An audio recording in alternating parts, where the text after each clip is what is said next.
50 साल का rock 50 minute के WWE में मैच दे रहा है और ब्लड लाइन ने तो भाई पूरी ही तबाही मचा दी। कोडी रोड्स का फिर से वही हाल हुआ। रेसलमेनिया में एक बार पहले भी उनको चुपचाप बैठना पड़ा था हारने के बाद और आज भी वही सीन हो गया उनके साथ फिर से। Okay, hello chatters, my name is Rohit and you are watching wrestle chatter. तो इस वीडियो में गाइस हम लोग बात करने वाले हैं आज हुए रेसलमेनिया के नाइट 1 वाले शो के बारे में। सारी चीजें आपको बहुत अच्छे से एक्सप्लेन करूंगा। बस इस वीडियो को लाइक जरूर कर देना और चैनल पर नए हो तो सब्सक्राइब कर लेना क्योंकि WWE से जुड़ा कंटेंट यहां पर आते रहता है। सबसे पहले जो रेसलमेनिया नाइट 1 की स्टार्टिंग है वो रिया रिप्ली और बेकी लिंच के मैच के साथ होती है जो कि विमेंस वर्ल्ड चैंपियनशिप के लिए था। मैंने आपको पहले बता दिया था ये वाला जो मैच है वो शो की ओपनिंग में ही होने वाला है। और सबसे पहले तो रिया रिप्ली की एंट्रेंस के ऊपर मैं थोड़ा सा प्रकाश डालना चाहूंगा कि उनकी एंट्रेंस पर जो गाना गाया जा रहा था, जिनकी तरफ से गाया जा रहा था, ऐसा लग रहा था कि वो रिया रिप्ली की सिस्टर ही है। और जो मेकअप भी था रिया रिप्ली का, आज वो उनको और ज्यादा स्पेशल दिखा रहा था कि हाँ जो सही में रेसलमेनिया के स्टेज पर वो आ रही है। ये मैच में दोनों सुपरस्टार्स ने बिल्कुल भी वेट नहीं किया, कह सकते बहुत फास्ट पेस पर ये चलता है। रिया रिप्ली ने एक मोमेंट पर इतने टाइम तक बेकी लिंच को होल्ड में रखा था कि ऐसा लग रहा था कि शायद वो टैप आउट कर जाएंगे, लेकिन वो चीज होती नहीं है। रिपटाइड की उन्होंने कोशिश करी लेकिन वो मैन हैंडल में बदल गया। अब मैन हैंडल पड़ तो गया लेकिन रिया रिप्ली ने उसके ऊपर किक आउट कर दिया। इसके बाद रिया रिप्ली ने रिपटाइड मारा, उसके ऊपर बेकी लिंच ने भी किक आउट कर दिया। तो अब तक ऐसा हो गया था कि भैया दोनों ने फिनिशर मार दिए, लेकिन अभी तक किसी भी सुपरस्टार ने हार नहीं मानी है। लेकिन मैच में रिया रिप्ली के लिए मोमेंट आता है जब सबसे पहले तो इलेक्ट्रिक चेयर मारा बेकी लिंच को। भाई बाहर जो आउटसाइड होता है वो वाला थोड़ा सा एरिया ऐसा होता है इसमें लगती ज्यादा है, वहां पर उनको पटका। उसके बाद उन्होंने रिपटाइड टर्नबकल पे भी पटका एक बार। उसके बाद रिंग के बीचों बीच जब प्राइम के बिल्कुल ऊपर ठोका तो बेकी लिंच के पास का कोई जवाब था नहीं। रिया रिप्ली ने यहां पर जो अपनी विमेंस वर्ल्ड चैंपियनशिप है उसको रिटेन कर लिया। आई थिंक सही डिसीजन, और जैसा हमारी प्रेडिक्शन के हिसाब से था वैसा ही था। ओवरऑल ये मैच कैसा था इसके बाद ही असली अखाड़ा पर रेटिंग वाला एपिसोड आने वाला सारे मैचेस, तो उसके लिए भी स्टे ट्यून्ड। इसके बाद शो पर अगला मैच आता है जजमेंट डे का टाइटल डिफेंस, जहां पर वो एक 6 टैग टीम वाले लैडर मैच में चैंपियनशिप को डिफेंड कर रहे थे। और जैसा हम इस मैच से एक्सपेक्ट कर रहे थे, क्या इस मैच ने वैसा डिलीवर किया? चलो इसके ऊपर आते हैं। सबसे पहले इस मैच में मूवमेंट्स आने वाले थे, ये तुमको पता ही था। और मूवमेंट कुछ ऐसे ऐसे आते हैं भाई। सबसे पहले तो जो फिन बैलर और डेविन प्रीस्ट का आज लुक था, डेविन प्रीस्ट तो पे बिल्कुल ही अलग रहता है। ऐसा लग रहा था यही वो डेविन प्रीस्ट है, इसको हम इतने टाइम से WWE रोस्टर में देखते हैं। अब टाइलर बेट की एक स्पिन आती है जो वैसे इतनी पॉपुलर है, उसको जो उन्होंने फिन बैलर के साथ लैडर के साथ वो स्पिन किया, वो बड़ा कूल मूवमेंट था मैच से। हॉट टैग आता है इस मैच में आर्ट्रूथ के लिए और आर्ट्रूथ ने पूरा जॉन सीना का डबल ए लगा दिया और पिन फॉल भी कर दिया। क्राउड उनके साथ पिन कर रहा है, मतलब वो काउंट कर रहा है। आपको पता है क्योंकि ये लैडर मैच है, यहाँ पे पिन फॉल के सारे से मैच नहीं जीते जाते। तो लेकिन ये बात आपको पता है आर्ट्रूथ के गिमिक के हिसाब से उनको बिल्कुल भी समझ में नहीं आ रही थी। अब मैच में मूवमेंट आता है जब Austin theory and Grayson Waller ने एक्चुअली वो जो स्मैकडाउन के टैग टीम टाइटल्स हैं उनको निकाल लिया। तो इस मैच के जरिए WWE ने टाइटल भी स्प्लिट कर दिया भाई। ये तो बहुत इन्होंने खतरनाक दिमाग लगाया। पहले WWE को उलझा के रख रही थी कि हमारा दिमाग इसके ऊपर ना जाए, लेकिन जब एक बार मैच में दिखा सीन की अलग अलग बेल्ट टंगी है तो समझ में आ गया था कि आज यहाँ पे क्या होने वाला है। ग्रेसन वॉलर को बाहर लैडर के ऊपर जो पटका है भाई, लैडर ही टूट जाती है। इस मैच में टोमासो ciampa ने वो व्हाइट नॉइस जो शेमस वाले स्टाइल में टाइलर बेट को मारा। पता नहीं यार इनकी कमर वमर कैसे क्या हाल होगा। मैं तो वो उस फुटेज को जब बार बार देखना से लग रहा है यार मत किया करो ऐसा, एंट्रेन करने के चक्कर में कहीं कुछ तोड़वा फुड़वा के बैठ जाओगे। जेडी मैकडोना भी और उनका तो जो हाल किया भाई, लैडर के ऊपर से बाहर टेबल सेट थी उसके ऊपर कुदा दिया। तो वो तो बहुत ही ज्यादा बुरी तरीके से क्रैश हुए। ये कुछ मेजर मूवमेंट आते हैं यहां से। एंड में आर्ट्रूथ होते हैं बिल्कुल ही, वो बिल्कुल टॉप पे ही चढ़ रहे थे लैडर के, और चढ़ने के बाद उन्होंने जो रॉ की टैग टीम चैंपियनशिप है उसको निकाल लिया। और ऑसम ट्रूथ को आर्ट्रूथ को भी उनका रेसलमेनिया का मूवमेंट मिल गया। और एक मैच से हमको 2 चैंपियंस दिख गए। इसका मतलब यहां से क्लियर है कि जो अब टैग टीम चैंपियनशिप है वो अलग अलग हो चुकी है, जो कि अब अनडिस्प्यूटेड नहीं रहे हैं। इसके बाद शो पर आता है टैग टीम मैच और Rey Mysterio Andrade versus Dominik Mysterio and Santos Escobar के बीच में था। ये मैच थोड़ा स्लो पेस पर था और क्योंकि आपको पता ही ऐसा होता है कि जब भी पहला मैच थोड़ा ज्यादा ऐसा तो धूम धड़ाके वाला होता है तो फिर दूसरे मैच के ऊपर फैंस का फोकस कम जाता है, तो उसका थोड़ा सा शिकार हो जाता है। रे मिस्टेरियो ने सैंटोस एस्कोबार के ऊपर 619 लगाया। एंड्राडे ने बिल्कुल अपनी बीवी शार्लेट फेयर की तरह बाहर की तरफ मूनसॉल्ट लगाई, जो कि उनकी तरह तो नहीं थी वैसे बोलना चाहिए क्योंकि वो ज्यादा उनकी बॉस हो जाती है। एंड्राडे ने काफी क्लीन मारा। उसके बाद वॉक इन वाइल्ड का वो जो स्प्रिंग बोर्ड से ऐसे रॉकेट बनना होता है वो भी था, और ये तो उन्होंने अपना खुद का एक मूवमेंट बना लिया है। इसके बाद क्या होता है, मास्क पहने हुए 2 बंदे आते हैं जो कि फिलाडेल्फिया वहां की टीम से थे। अब इसकी वजह से डोमिनिक मिस्टेरियो जो अपनी हील टैक्टिक करने वाले थे, जो भी करते वो नहीं हुआ। एंड में रे मिस्टेरियो ने स्प्लैश मारा सांतोस एस्कोबार के ऊपर, और ये वाला जो मैच है वो रे मिस्टेरियो एंड एंड्राडे वाली टीम जीत चुकी है। कुछ बहुत खास यहाँ पे था नहीं, ऐसा रेसलमेनिया स्टेज जैसा से बताऊं तो मैच लगा भी नहीं। इसके बाद आता है match twin versus twin, brother versus brother, me versus me, जैसा जे ऊसो का कहना है, और ये था जिमी वर्सेस जे ऊसो का मैच। सबसे पहले तो इस मैच में जब एंट्री होती है तो मुझे ऐसा लगा कि जे उसो के गाने पर किसी को कभी गाने के लिए नहीं आना चाहिए, क्योंकि वो गाना उनका अपने आप में वैसे ही अच्छा लगता है। थोड़ा सा ऐसा लगा मुझे, वाइब थोड़ी सी खराब हो गई। अब जैसे जिमी उसो अपनी एंट्रेंस करते हैं, जे उसो से इंतजार बिल्कुल नहीं हो रहा, उन्होंने आते ही जो ठोकना पीटना जिमी उसो को वो शुरू कर दिया था। जिमी उसो भी मैच में जो है अपना कंट्रोल लेते हैं और उसके बाद ये वो मैच से मूवमेंट आता है जो कि जब से मैच अनाउंस भी नहीं हुआ था मेरी ख्वाहिश थी इसको देखना, और वो था हीट एंड नो हीट वाले पंचेस। और उस पर जो मस्त तरीके से फिलाडेल्फिया के क्राउड ने सिंग करते हुए बोला है ना, मतलब उससे ज्यादा कुछ एक्सपेक्ट नहीं कर सकते यार। बिल्कुल मस्त काम किया उन्होंने। यूजुअली हमको वो बू फिर ये ऐसे वाले चैंट सुनने को मिलते हैं जब हील और फेस वाला काम होता है, लेकिन क्योंकि ये हीट और नो हीट की लड़ाई थी तो इसमें क्राउड भी जो है काफी इनोवेटिव था यहाँ पे। अब इसके बाद जे उसो के साथ दिमाग से खेलने की कोशिश भी करी जिमी उसो ने। वो ऐसा दिखाते कि भाई हम तो भाई हैं, आज फिर से मिल ले। इवन हक भी कर दिया उन्होंने, हक कर दिया, मतलब जे उसो संभाल रहे होते हैं उनको, लेकिन जिमी उसो ने जो अपने ट्रू कलर से वो दिखाए। मैं बोलना चाहूंगा जो मेरे को एक्सपेक्ट भी था यहाँ पे, थोड़ा सा नहीं वैसे बहुत ज्यादा सुपर किक्स का यूज हुआ, जो कि सुपर किक मारने वाले मूवमेंट को फिर थोड़ा सा छोटा दिखा देता है। ऐसा नहीं कि सुपर किक ज्यादा यूज करने में कोई प्रॉब्लम है, फिर वही है कि जब तुम्हारा मेन मूव्स में से वो एक आता है तो वो सुपर किक उतनी वैल्यूएबल नहीं लगती, तो मुझे थोड़ी सी यहाँ से प्रॉब्लम लगी इस मैच में। उसके बाद जे उसो जो है वही मारने की कोशिश करते, जिमी उसो ने उनको ट्रिक तो कर लिया था। अब जिमी उसो इसके बाद कहते अब तो मैं सुपर किक मारूंगा, स्प्लैश मारूंगा, इस बंदे को पिन कर दूंगा, लेकिन उसके ऊपर किक आउट कर दिया। बट जब जे उसो ने स्पीयर मार के स्प्लैश किया जिमी उसो को, तो एज एक्सपेक्टेड प्रेडिक्ट भी किया था मैंने यहाँ पे कि जो जे उसो है शायद डब्ल्यूडब्ल्यू उनके साथ ही जाएगी, और जे उसो ने यहाँ पर पिनफॉल करके जिमी उसो को इस मैच में हरा दिया। मैच की रेटिंग क्या हो तो असली अगड़ा पॉडकास्ट में हम डिस्कस करेंगे बहुत अच्छे से डिटेल में, लेकिन मैं इतना जरूर कहना चाहूंगा कि जैसा मुझे लग रहा था वैसा ये मैच नहीं था।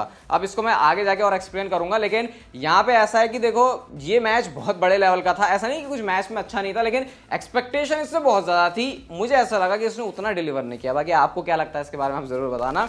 इसके बाद नेक्स्ट मैच आता है शो पर, यह था Jade Cargill, Naomi and Bianca Blair versus damage control. और वो भाई साहब मैच मत देखो, सिर्फ तुम नेओमी, जेड कारगिल और बियांका ब्लेयर की एंट्रेंस देखो। पहले तो वो अलग ही पता नहीं कहां से स्टेज से निकल के आए, और उसके बाद एक एक करके जेड कारगिल का तो लुक ही इतना खतरनाक था, कोई कह के मतलब जेड कारगिल को देख के ऐसा लग रहा था कि ये इंसान नहीं है, ये लग रहा था किसी को बस 3D में डिजाइन किया मॉडल और उसके बाद कंप्यूटर स्क्रीन से बाहर निकाल दिया, ऐसी लग रही थी जेड कारगिल। एंड ऑब्वियसली इस मैच में जो फिनिशर फेस्ट है वो एंड में शुरू हो जाता है। बियांका ब्लेयर ने अपना फिनिशर केओडी लगाया। जेड कारगिल का पिनफॉल करने का तरीका बहुत सारे लोगों को बहुत ज्यादा लुभाता है, तो वो चीज आज भी जेड कारगिल ने करी है। और कुल मिला के ये मैच में इतना बहुत कुछ नहीं था खास बताने के लिए, सिर्फ शोकेस वाला ये मैच था कि चलो जेड कारगिल उनका यूज कर लेते, दिखा लेते हैं, तो उसकी वजह से ये वाला जो मैच है वो जेड कारगिल वाली टीम जीत गई है। इसके बाद आता है इंटरकॉन्टिनेंटल चैंपियनशिप के लिए match, Sami Zayn versus Gunther के बीच में। और सिर्फ इस मैच में अगर हम वो मोमेंट उठा के देख लें जब सैमी ज़ेन मैच में घुस रहे हैं और उनकी एंट्रेंस हो रही है, मतलब अगर एक चूहा भी लड़ने जाता ना गुंथर से, अगर चूहे की भी ऐसी एंट्रेंस कर दोगे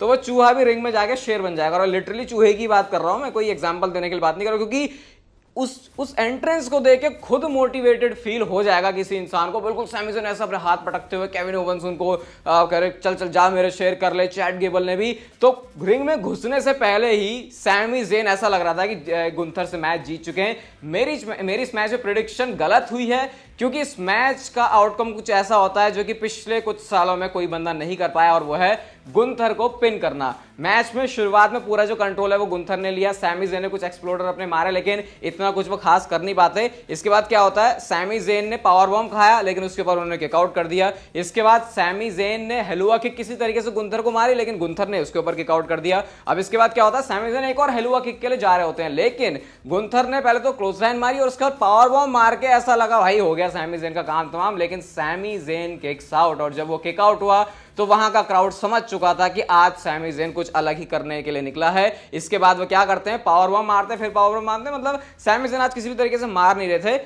गुंथर कहते हैं अब ठीक है अब मैं इसको मारूंगा नहीं, अब मैं इसको मार के रगड़ूंगा। एक स्प्लैश मारते हैं, दूसरा स्प्लैश मारते हैं, अब तीसरे के लिए भी जा रहे होते हैं, लेकिन सैमी ज़ेन ने उधर हवाई में ही उनको जो है हेलुआ किक मार दी। और अब मौका था यहाँ पे सैमी ज़ेन के पास कुछ करने का। वो दोबारा से जाते हैं, पता नहीं कौन सी तीसरा स्प्लैश मारने के टाइम पे सैमी ज़ेन के अंदर कौन सी आत्मा आ गई, उन्होंने हेलुआ किक मारी एक नहीं दो बार, और उसके बाद जब उन्होंने पिन किया 1 2 3 and here is your new intercontinental champion. और गुंथर की इतनी जो लंबी स्ट्रीक है वो रेसलमेनिया में टूट गई है और सैमी ज़ेन, जिसको बोला जाता है सबसे बड़ा अंडरडॉग, आज उसने गुंथर को हरा दिया है। उन सारे लोगों का मुंह बंद करवा दिया जिनको लग रहा था कि रेसलमेनिया में सैमी ज़ेन नहीं जीत सकता गुंथर के सामने, इंक्लूडिंग मी। और बहुत बड़ी विक्ट्री है ये सैमी ज़ेन के लिए, क्योंकि उस सुपरस्टार को हराया जो कि इतने टाइम से किसी से भी नहीं हार रहा था। सैमी ज़ेन को तो भाई उनका बहुत खतरनाक और मस्त मोमेंट मिल गया रेसलमेनिया में। अब बात करते हैं गाइस हम लोग शो के मेन इवेंट की। इतनी एक्साइटमेंट है, बैठक में इसको साथ में देखा था भाई, क्या ही अप्स एंड डाउन्स और इमोशनल कूल कितने मोमेंट थे। सबसे पहले तो सबकी ही शाही एंट्रेंस थी, कोडी रोड्स आए, बहुत नेक्स्ट, ऐसा लग रहा था कोई सुपर हीरो की एंट्रेंस है। सेथ रॉलिंस के आने में उनका गाना, उसके बाद रॉक की एंट्रेंस के विजुअल्स के तो मैं क्या ही बात करूं भाई, क्या दिमाग लगा दिया उन्होंने उसके पीछे। मैं तो उनकी रॉक की एंट्रेंस से इंप्रेस हो गया था। रॉक आए, पहले आंखें आती हैं, फाइनल बॉस आता है, एक पूरा ब्राह्मा बुल का घेरा सा बना हुआ था रॉक के आसपास, फिर उसमें अपनी एंट्रेंस कर रहे हैं। उनके कंधों पर बेल्ट है, उन्होंने बहुत कूल जैकेट पहनी हुई है, जो उन्होंने पजामा पहना हुआ था नीचे वो भी इतना खुला खोला। अरे मतलब रॉक की एंट्रेंस देख के कहा चल भाई इतना ही था, हमने एंट्रेंस भी देख लिया, उसमें ही खुश हैं। रोमन रेंस की एंट्री को लास्ट में रखा तो ये थोड़ा सा स्पेशल फील करवाता है रोमन रेंस के लिए। अब मैच की बारी आई तो मेरा वो सपना पूरा हो गया कि रॉक अपने पजामा उतारेंगे और रॉक अंदर चड्डी में होंगे, और रॉक को अभी देख लो और रॉक को उनके लास्ट मैच में देख लो। कोई बंदा बता नहीं सकता कि 11 साल का डिफरेंस आया होगा इस बंदे के अंदर, क्योंकि रॉक तो बिल्कुल ही सेम लग रहे हैं। लेकिन ये तो सिर्फ अभी शुरुआत थी जो ये इस मैच के अंदर करने वाले थे। अब सबसे पहले जब मैच शुरू होता है तो रोमन रेंस और सेथ इसको स्टार्ट करते हैं, कोडी का टैग इन आता है, फिर कोडी और रोमन के बीच भी प्रीव्यू सा दिखाते हैं कि चलो हम रेसलमेनिया में करने वाले हैं। और मुझे ऐसा लग रहा था कि शायद हॉट टैग तक जाएगा मामला, लेकिन रॉक ने बहुत ही स्मूथ तरीके से ट्रांजिशन किया। ऐसा नहीं था कि कोई मैच में ऐसा मोमेंट है कि अब रॉक को हॉट टैग मिल रहा है, रोमन को मिल रहा है। बहुत स्लो पेस पे ही इसको चला रहे थे। बहुत सारे लोगों को लग सकता है यार मैच लंबा खींच दिया, स्लो पेस पर था, लेकिन ये एक स्टोरी, एक कहानी की तरह, इसमें आप एक्सपेक्ट नहीं कर सकते कि ये जो है हवाई में उड़ रहे हैं, ऐसे ऐसे कर रहे हैं। तो मेरे हिसाब से तो ये मैच को जिस तरीके से इसको कोरियोग्राफ किया, अगर इस वर्ड को यूज करो तो बहुत मस्त था। अब रॉक ये सब लड़ने में लगे हैं और चारों इधर उधर भाग रहे हैं, और रॉक ने तो सीधा वार्निंग दी रेफरी को, भाई तू काउंट नहीं करेगा, तू काउंट आउट नहीं करेगा, और क्योंकि अगर तूने काउंट आउट किया तो मैं तुझे फायर कर दूंगा। तो रॉक ने अपने बॉस होने का जो गिमिक है उसका यहाँ पे यूज किया, और उसकी वजह से बहुत सारी चीज में अलाउ हो पाई, जैसे बाहर जाके लड़ रहे थे। अब सीन कुछ ऐसा होता है कि रॉक एंड रोमन ने ये सब कांड करने के बाद जब रेफरी को उन्होंने अपने कंट्रोल में ले लिया था, बहुत टाइम तक जो मैच है उसको कंट्रोल किया। उसके बाद क्या होता है, रॉक जो है अपना पंचेस थ्रो कर रहे हैं, वही वाले उनका सिग्नेचर पंचेस, उस पर एंजुगिरी मारी सेथ रॉलिंस ने। और जो रॉक के फेशियल एक्सप्रेशन थे, जिस तरीके से वो चीजों को सेल कर रहे थे, यार ये रॉक और स्टोन कोल्ड ही ऐसा करते हैं, इनको कभी सेल करते हुए देखना, इतना कूल लगता है, इतना एनिमेटेड लगते हैं। किसी का तो ओवर लगता है, लेकिन इनके कैरेक्टर, इनकी पर्सनालिटी, इनकी बॉडी के ऊपर बहुत अच्छी तरीके से सूट करता है। आज रॉक के केस में वही था। कोडी रोड्स ने एक जोरदार थप्पड़ जो मारा है रॉक को इस मैच में, जब रॉक ने शार्प शूटर लगाया हुआ था, वही बहुत मस्त मूवमेंट था। इसके बाद रॉक ने जो है सुपर किक खाई, रॉक ने स्टॉर्म खाया, लेकिन सेथ रॉलिंस पिन नहीं कर पाते रॉक को, तो इसकी वजह से शायद रॉक के लिए यहाँ पे सबसे मैच में ऐसा लो मोमेंट आ गया था कि शायद वो पिन हो सकते हैं। कोडी रोड्स ने अपना कोडी कटर मार दिया, रोमन रेंस का जो नाक है उससे ब्लड निकल रहा है। यहां से रोमन रेंस का चेहरा ऐसा हो गया था कि भैया जैसे कि इसको खिलाओ पिलाओ, ये तो ऐसा लग रहा है कब से खाया पिया हुआ नहीं, पूरे बालों की धज्जियां उड़ी हुई, बिल्कुल ऐसे मतलब बिल्कुल इधर उधर बिखर गए। रोमन रेंस चेहरा ही बता रहा था कि भाई कितना ज्यादा रोमन रेंस को ऑलरेडी तेल निकल गया है। रोमन रेंस ने सुपरमैन पंच मारा, उसके ऊपर किक आउट हो जाता है। रोमन रेंस ने का जो स्पीयर उसको डक किया जाता है, उसको कोडी कटर में बदला जाता है, और सेथ रॉलिंस ने स्प्लैश मारा, उसके ऊपर भी किक आउट हो जाता है। रोमन रेंस से बढ़िया तो कोई बंदा है नहीं बिल्कुल एंड मोमेंट पर किक आउट करने के लिए। बहुत सारे मोमेंट थे भाई, मुझे सारे लिखने पड़ गए यहाँ पे। सेथ रॉलिंस ने रोमन रेंस को स्टॉर्म किया और कोडी रोड्स ने क्रॉस रोड्स मार दिया रोमन रेंस को, बट रेफरी को खींच लिया गया, वरना शायद इस मैच में कोडी रोड्स और सेथ रॉलिंस यहाँ पे वाला मैच जीत जाने वाले थे।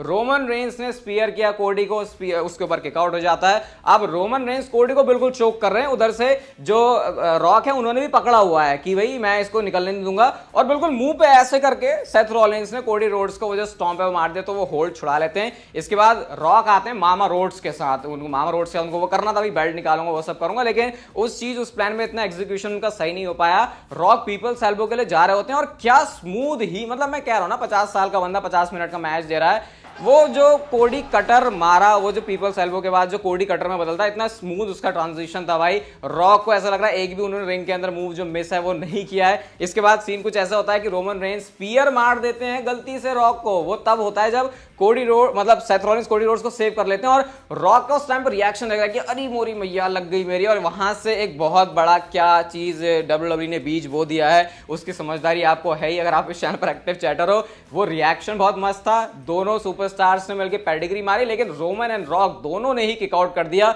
वो तो ऐसा मोमेंट था भाई, लग रहा था मैच खत्म है, लेकिन वहां पे भी मैच का जो खात्मा है वो नहीं हुआ था।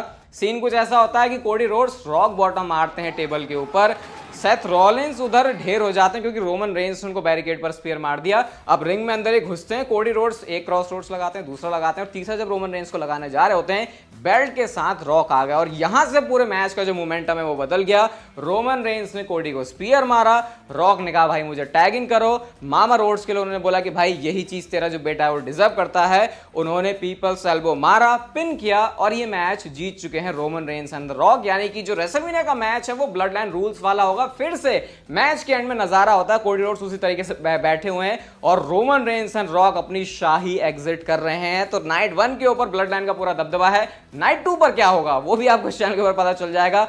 अगेन रेटिंग वाला एपिसोड आने वाला, उसके लिए स्टे ट्यून्ड। आप बताना आपको रेसलमेनिया का जो शो है कैसा लगा। मेरे ख्याल से भाई रॉक ने बिल्कुल बवाल कमाल कर दिया। ये परफॉर्मेंस मैंने इतनी ज्यादा रॉक से एक्सपेक्ट नहीं करी थी। वीडियो गाइस अगर आपको अच्छी लगी तो इसे लाइक करके जरूर जाना, चैनल को शेयर भी कर सकते हो, सब्सक्राइब भी कर सकते हो। आपका WWE कंटेंट में इंटरेस्ट है और तब तक फिर लेते रहो जिंदगी के मजे।